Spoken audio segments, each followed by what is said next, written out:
When Jasmine Crockett faced the sudden wave of allegations tying her to election fraud, her initial reaction set the tone for everything that followed. Many politicians, when confronted with such explosive claims, either immediately go on the offensive with sharp rhetoric or retreat into silence, hoping the controversy burns out. Crockett chose a different path, one that reflected a deep understanding of the power of facts and the importance of grounding every move in verifiable evidence. Rather than resorting to insults or emotional appeals, she calmly demanded proof. This was not a moment of political theater for her. It was a deliberate choice to place the burden of proof squarely on those making the accusation. In the days that followed, she spoke in measured terms, making it clear that she welcomed any legitimate investigation into her conduct. She emphasized that transparency was not a weakness but a strength, stating in one interview that any public servant should be able to withstand scrutiny if they had nothing to hide. It was a sharp contrast to how her political opponent, Donald Trump, had often been portrayed in similar circumstances, frequently responding to accusations with strong counterattacks, casting doubt on the accusers, and rallying his base with fiery speeches. Crockett's approach was different in tone and execution. She didn't attempt to frame the situation as an attack on her personally, but as an opportunity to uphold standards that every elected official should be held to. Her insistence on documented proof was not merely a defensive tactic. It was a statement about how she intended to engage in political conflict. Crockett repeatedly underlined that evidence, not rumor, not speculation, should be the deciding factor in matters as serious as election integrity. By taking this stance, she aligned herself with a principle that often gets lost in partisan clashes: the idea that truth is determined through facts, not volume. This approach gained her credibility among observers who were weary of endless political shouting matches. Even some critics admitted that, by not reacting with immediate hostility, she made it harder to dismiss her as just another partisan player.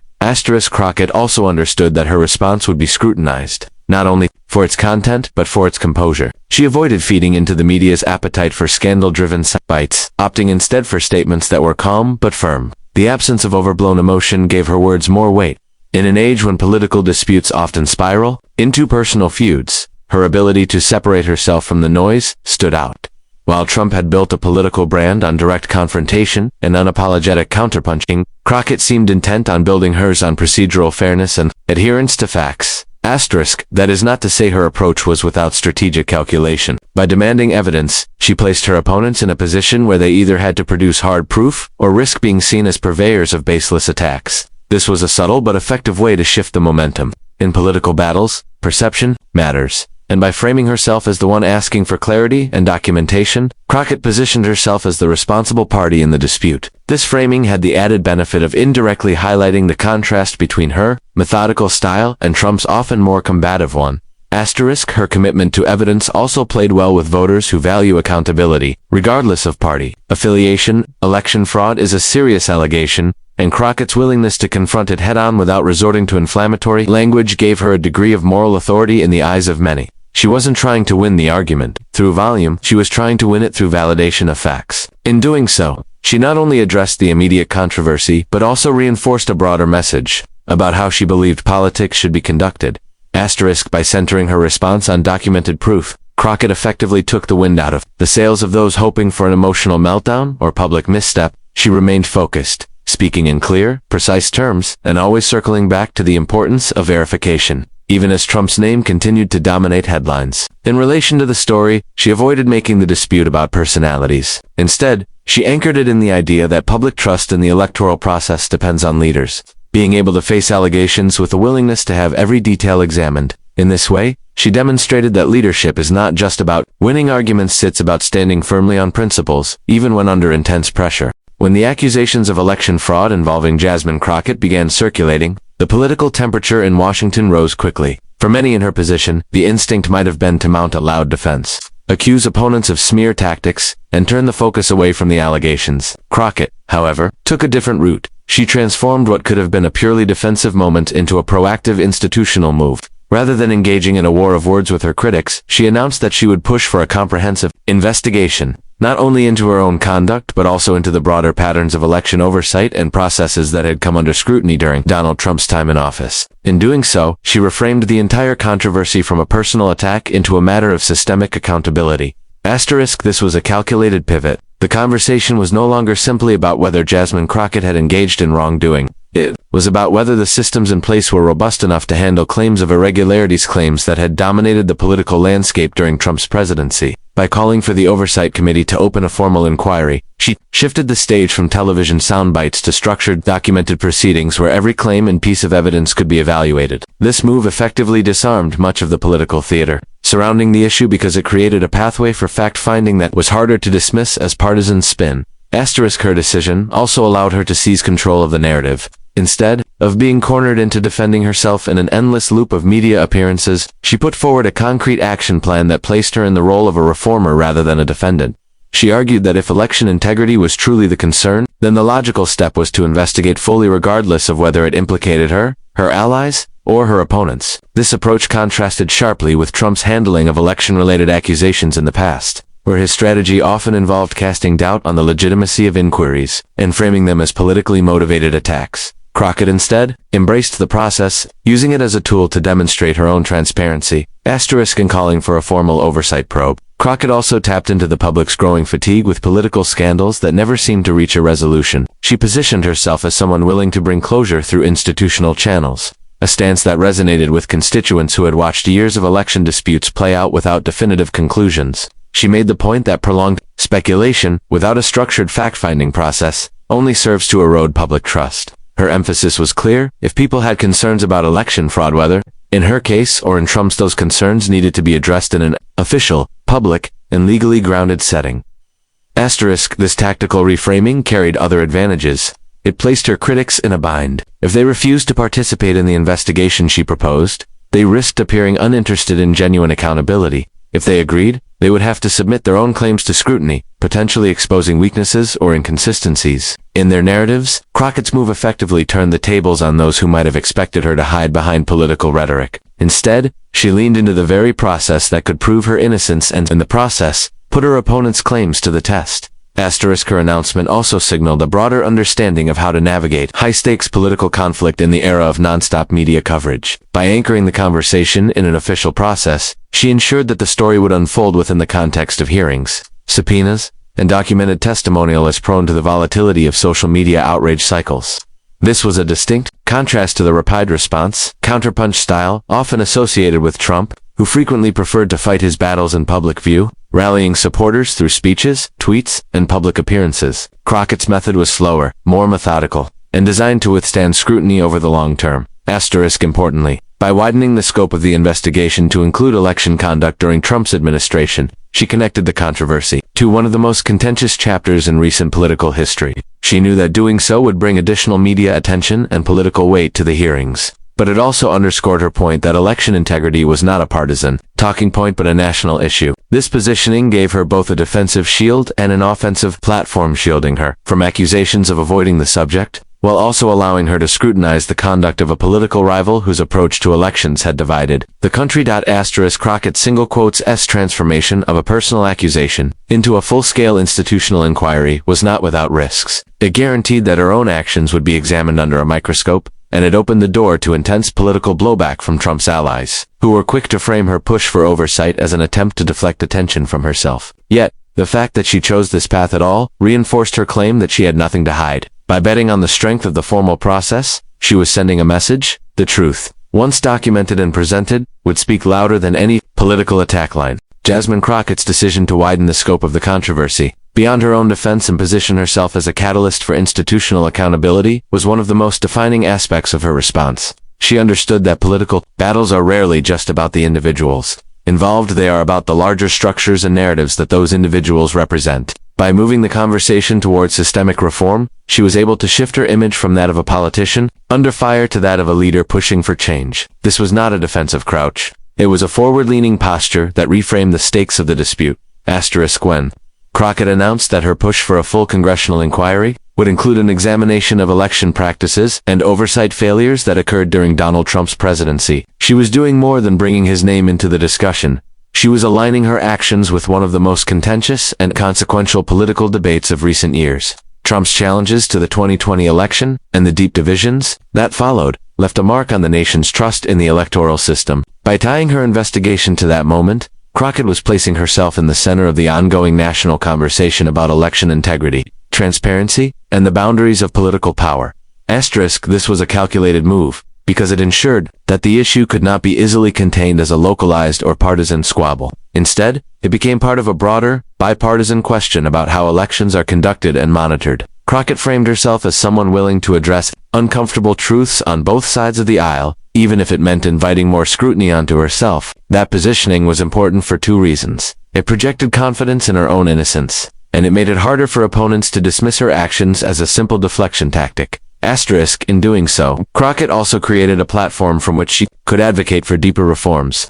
She spoke openly about the need for stronger oversight mechanisms, clearer protocols for ballot verification, and tighter controls on campaign financing. These were issues that had come up repeatedly during the Trump era, when accusations of fraud, interference, and procedural violations dominated headlines. By taking ownership of those concerns and making them part of her legislative agenda, she could connect her personal defense to tangible policy goals. That connection allowed her to present herself as a leader acting in the public interest, rather than a politician fighting for self-preservation. Her role as a catalyst for institutional accountability also allowed her to manage the optics of the situation more effectively. Instead of being portrayed as a figure merely reacting to accusations, she became the one setting the terms of the discussion. This shifted the media narrative in her favor, at least in part. Coverage began to focus not only on the allegations themselves, but also on the scope and potential impact of the investigation she was calling for. In politics, the person who defines the terms of debate often has the upper hand, and Crockett's emphasis on systemic reform gave her that advantage. The inclusion of Trump's record in her proposed inquiry inevitably drew sharp reactions from his allies, who accused her of using his name to generate attention and rally her base.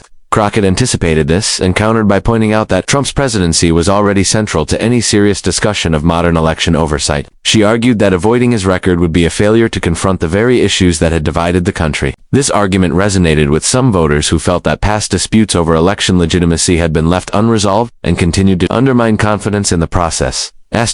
By anchoring herself in this broader fight, Crockett positioned her political identity around the idea of being an institutional reformer. It's a role that carries both risks and rewards. On one hand, it subjects her to higher expectations. She champions reform. She must be consistent and transparent in her own conduct. On the other hand, it gives her a long-term narrative that extends beyond any single controversy. Trump, for his part, has built his political brand in part by challenging the legitimacy of institutions he views as biased or corrupt. Crockett's approach stood in contrast. Rather than dismissing those institutions outright, she aimed to strengthen them by confronting weaknesses and proposing fixes.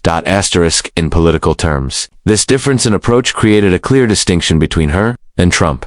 His strategy often involves positioning himself as an outsider, fighting against entrenched systems, while hers was to work within those systems to repair and reinforce them. That difference could appeal to voters who are skeptical of constant disruption and instead want to see government mechanisms function more effectively.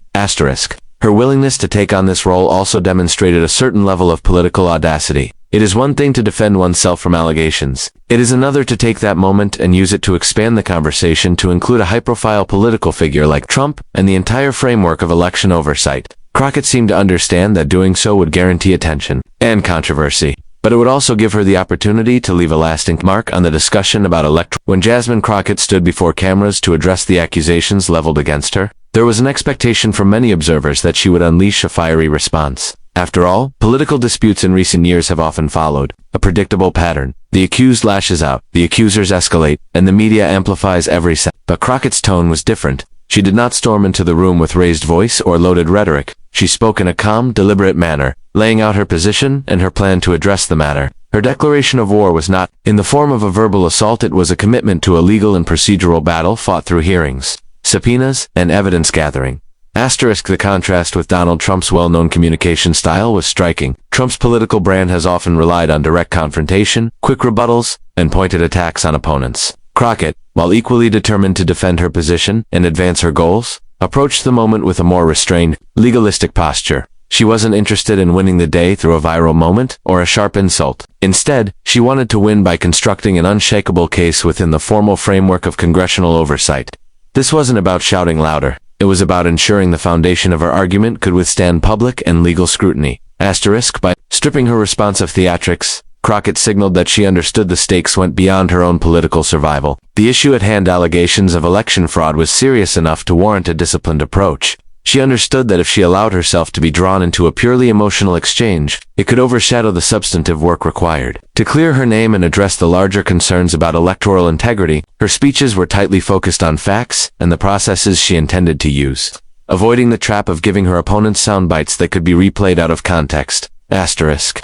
This calculated discipline did not mean she lacked intensity or resolve. On the contrary, her insistence on handling the matter through formal channels carried its own form of strength. It was a message to her critics that she was confident enough in her position to engage in the slow, often grinding process of oversight and investigation. That kind of confidence can be more unsettling to an opponent than loud declarations, because it suggests that the person is playing a long game rather than reacting impulsively.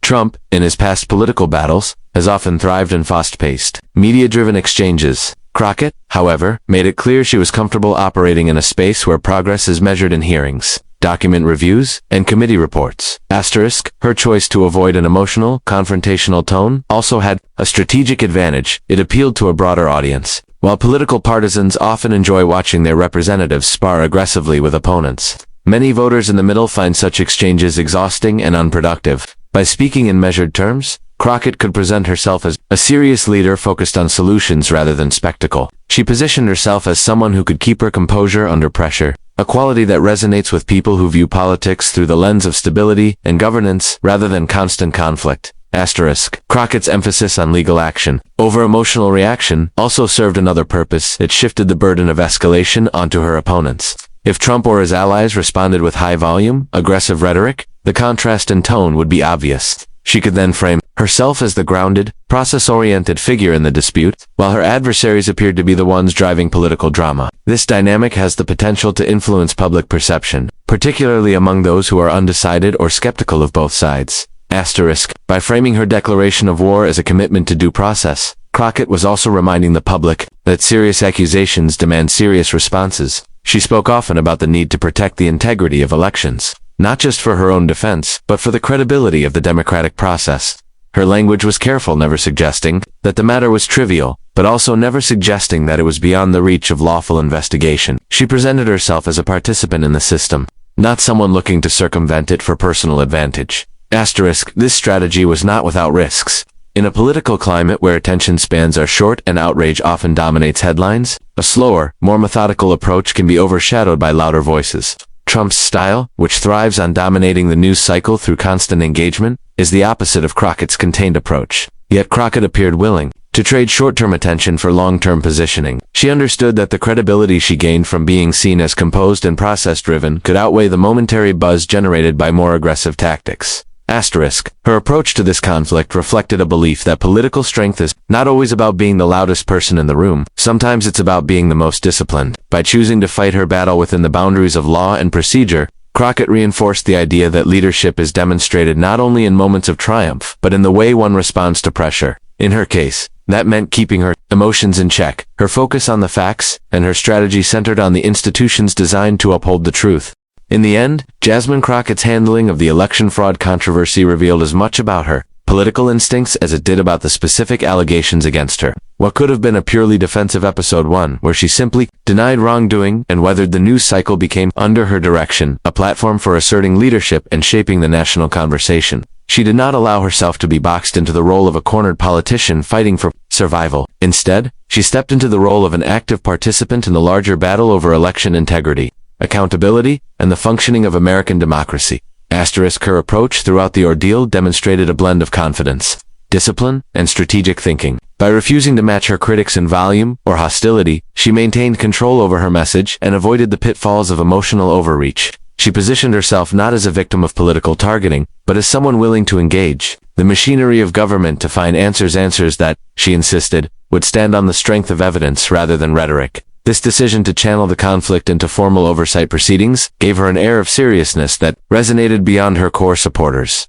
Asterisk. Including Donald Trump's record in her call for investigation added both complexity and weight to the moment. It ensured that her efforts would be discussed in the context of one of the most contentious political debates of the past decade. Trump's name guaranteed heightened attention, but it also guaranteed resistance from his allies, who saw her actions as politically motivated. Crockett navigated this tension by framing her push not as an attack on one man, but as a necessary step in addressing long-standing questions about how elections are run. In doing so, she drew a clear line between her style and Trump's, between her methodical, institution-based approach and his more confrontational, outsider-driven strategy. Asterisk, what makes her handling of the situation noteworthy is that it simultaneously served immediate and long-term objectives. In the short term, it allowed her to address the allegations head-on without appearing evasive. In the long term, it allowed her to build a reputation as someone who does not shy away from institutional challenges, even when they involve high-profile political figures.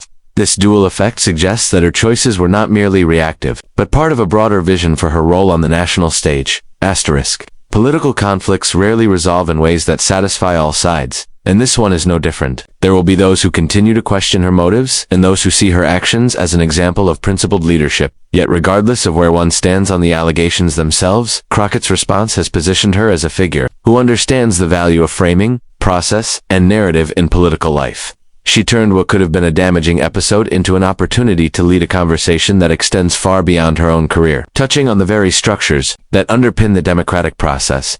In the volatile environment of modern